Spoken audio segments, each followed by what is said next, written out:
Hər birinizi salamlayıram. Sizinlə birlikdə bu videoda 2025-ci il 9-cu siniflər üçün nəşr olunmuş topludan tennis forumundan bitmiş zamanlara baxırıq. Əvvəlcə qeyd edeyim ki, əvvəlki videolarımızda bu testdəki sadə və davam edici zamanlardan testlərin izahına baxa bilərsiniz. Burada isə sadəcə bitmiş zamandan danışacağıq. Bitmiş zamanın düsturu have plus payk adlanır və bu cümlələrdə, yəni bu zamanda nəticə olur və hərəkət bitmiş olur. Zaman göstəricilərimiz qaydamızda da qeyd olunub. Burada da qeyd edirəm yet, since, just, already, ever, never bunlar bitmiş zamanımızın göstəriciləridir. Yet inkar bitmişin sonunda olur ya da yet olan cümlələr sual olur. Demək ki, burada yet varsa biz bu cümləyə mütləq bitmiş qoymalıyıq. Ona görə cavab olur I haven't done my German homework. Mən Alman dili tapşırıqlarımı hələ etməmişəm. Bir də onu qeyd edeyim ki, peki feilin 3-cü forması qaydalı yolla et, qaydasız yolla isə kökündən dəyişməklə düzəlir. Buradakı feilimiz kökündən dəyişən feildir. Ona görə do, does, did. Biz isə 3-cü formadan istifadə edirik. 182-ci testə də baxaq. Bu cümləmiz sualdır və cümləmizdə yet var. Bilirik ki, bitmiş qoymalıyıq. Ona görə burada da cavab olur B. Has she finished her art project? İndi isə 185-ci testin izahına baxaq. Bu cümləmizdə yet var. Yenə cümləmiz sual cümləsi, demək ki, bitmiş olmalıdır. Ona görə cavab olur C variantı. Have you decided on your next holiday destination yet? Sən hələ gələn tətil yerinə qərar verməmsən. Yet olan cümlə ya sual ya inkar olmalıdır deyə biz bura bitmiş seçirik. Burada next holiday sizi çaşdıra bilər, amma yadınızda saxlayın, yet varsa 100% artıq bu cümlədə bitmiş olmalıydı. İndi isə 186-cı testin izahına baxaq.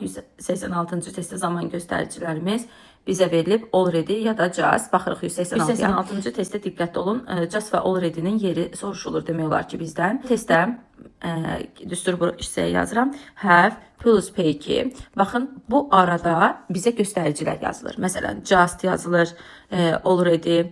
Bunların yeri tamamilə have plus paykinin arası olur. Just, already, ever ya da never hamısı have-dən sonra qoyulur. Yet isə yetlə since cümlənin sonunda qoyulur. Burada isə bizdən həmin zaman göstəricilərinin yeri soruşulur. Baxırıq. A variantında just var, bitmiş yoxdur. B variantında have already yazılıb, sadəcə scored olmalıydı. Sonda payki olmalıydı. Bu variant səhvdir. B variantı doğrudur. D variantında was scoring. Bu davam edici zamanda da just işlətməmişdik. Y variantında indiki davam edici zamandır və burada da just işlətməmişdik. Demək ki, cavab oldu B variantı. Tərcümədə deyir ki, I have just scored a goal in football. Mən futbolda elə yenicə bir gol vurmuşam. 189-cu testdə də baxırıq. 189-da da bizdən zaman variantlardandır bizim buradakı zaman göstəricilərimiz already gördüyünüz kimi bütün variantlarda qeyd olunub. Demək ki, already have plus paykinin ortasında olmalıydı. Ona görə cavab olur A variantı.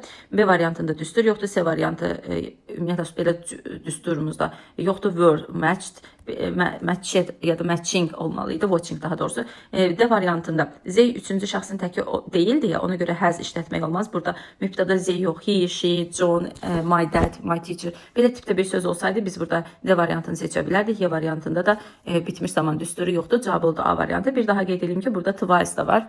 Twice da bitmiş zaman göstəricilərindən biridir. Tərcümədə deyir ki, onlar bu filmi 2 dəfə izləyiblər. Artıq 2 dəfə izləyiblər. Demək ki, twice bitmiş bir hərəkəti göstərən bir göstəricidir.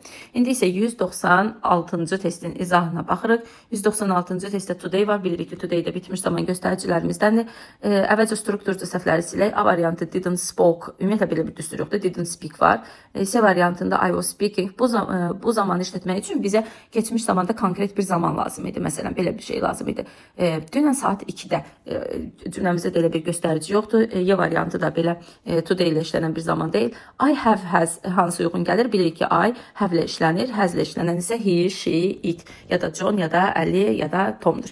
Yəni 3-cü şəxsin təki yoxdursa biz ora has işlədə bilmərik. İndi isə 202-ci testin izahına baxaq. Cümləmizdə yet var. Bayaq əvvəldə qeyd etdiyimiz kimi yet inkar bitmişin sonunda ya da sual cümlələrinin sonunda verilir. A variantı bitmiş deyil, B bitmiş deyil. D variantında düstur strukturu düz deyil. Has plus packed olmalıydı. Ona görə D səhvdir. She'yə görə has mi, have mi? Bayaq da qeyd etdik. She ilə has işlənər. Ona görə cavab oldu Y variantı. İndi isə daha doğrusu C variantı tərcümə eləyirik. Bu cümləni də tərcümə eləyək. She packed her suitcase for the trip yet. O hələ də səyahət üçün öz çamadanını hazırlamayıb. Yet var deyə bitmiş qoyduq. Ona görə cavab oldu C variantı. İndi isə gəlin 211-ci testimizin izahına baxaq. Bu cümlədə də yenə already-nin işlənmə yerləri soruşulub bizdən. Bilirik ki, already have plus peki arasında işlənir. Burada pekini verib demək biz have already işlətməliyik. A variantı düz deyil. B variantı already have yazılıb, söz sırası düz deyil. C variantında I'ya has yox, have qoyulmalıydı. Y variantında da yenə həm has'ə görə, həm də söz sırasına görə səhvdir. Cavab oldu D variantı. Tərcümədə deyir ki, I have already spoken to the teacher about the test. Mən test haqqında artıq müəllimlə danışmışam. İndi isə 215-ci testin izahına baxırıq. 215-də yenə bizə peki verilib və biz bura have qoymalıyıq. A variantında already have yox, have already olmalıydı. B variantı doğrudur. C variantı I has olmaz. D və Y variantlarında bitmiş zaman düsturu yoxdur. Ona görə cavab oldu B. Tərcümə edirik. I have already written 3 emails today. Mən bugün 3 email yazmışam. Burada bir şey sizin üçün qeyd edeyim. Bu zaman göstəricilərinin yerini əzbərləmək sizə esse yazmaq üçün çox vacibdir. Çünki essedə siz bu göstəriciləri düz qeyd etməsəz, bu sizin qrammatika balınızdan bal çıxar və esse balınızı azaltmış olar. Ona görə də düsturları əzbərləyərkən həm də zaman göstəricilərinin yerlərini əzbərləyin. Bu test izahından gördük ki, yet inkar ya da sual bitmiş cümlələrin sonunda qoyulur. Since də cümlələrin sonunda qoyulur və already, just, ever nə verirsə bitmiş zamanların have plus pekinin arasında qoyulur. Burada bir neçə since testi var idi. İndi qabağımıza çıxsa mən sizə onlardan da bir neçəsini izah edeyim. Since bu zamanın ən vacib göstəricilərindən biridir. Çünki since varsa cümlədə mütləq və mütləq bitmiş qoyulmalıydı.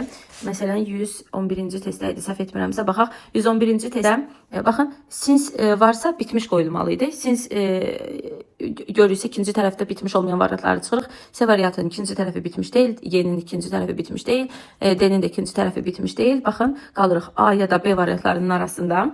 Birinci tərəfdə isə last year var. Bilirik ki, last year keçmiş sayda zamanın göstəricisidir. Demək ki, live indiki zamanda deyə çıxırıq. Cavab olur B variantı. Baxın, tərcümə edirik B variantını. Michael left her football team last year and we haven't met him since then. Since then keçmişdə baş vermiş hansısa bir hərəkətdən, məsələn bu keçmişdə ondan bu günəki dövrü təyin edir. Yəni keçmişdə hansısa bir hərəkət baş verib və o gündən bu günə kimi olan bir dövrü əhatə edən zaman since then'dir. Since then bitmiş zamanla işlənir və indiki bitmiş zaman olmalıydı həmin düsturda. Ona görə cavab oldu B variantı. Bununla da testlərimizin izahının sonuna çatdıq. İnşallah növbəti videoda sizinlə birlikdə baxın belə uzlaşma, yəni budaq cümlə ilə baş cümlənin uzlaşması testlərinə baxacağıq. Növbəti videolarda bizi izləməyi unutmayın. Hələlik.